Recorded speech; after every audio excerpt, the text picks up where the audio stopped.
शरद पवारांच्या राष्ट्रवादीचे प्रदेशाध्यक्ष जयंत पाटील गेल्या काही दिवसांपासून नाराज असल्याच्या चर्चा सुरू आहेत. त्यातच त्यांनी काही दिवसांपूर्वी माझं काही खरं नाही, माझ्यावर विश्वास ठेवू नका असं सूचक वक्तव्य केलं होतं. त्यांच्या या विधानानंतर ते पक्षात नाराज आहेत का, अशा चर्चा राजकीय वर्तुळात रंगल्या होत्या. मात्र त्यांनी नाराजीच्या चर्चा फेटाळून लावल्या आहेत. त्यातच आता शिंदे गटाचे आमदार आणि मंत्री गुलाबराव पाटलांनी मोठा दावा केला.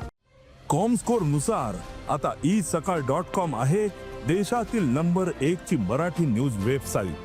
प्रत्येक अपडेटसाठी isakal.com ला नक्की भेट द्या. जयंत पाटील नाराज नाहीये असं ते म्हणतात की मला बाहेर निघायची संधी मिळत नाही, मी नाराज नसताना.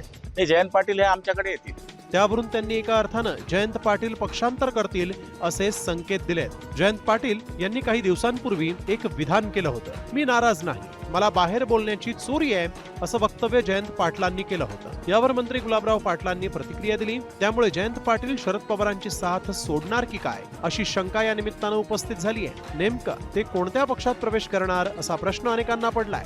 धुळवडीच्या दिवशीच जयंत पाटील यांनी बारामतीत शरद पवारांची भेट घेतली. दोघांनी जवळपास अर्धा तास चर्चाही केली. ही भेट स्पष्टीकरण देण्यासाठीच असल्याचं आता सांगितलं जात आहे.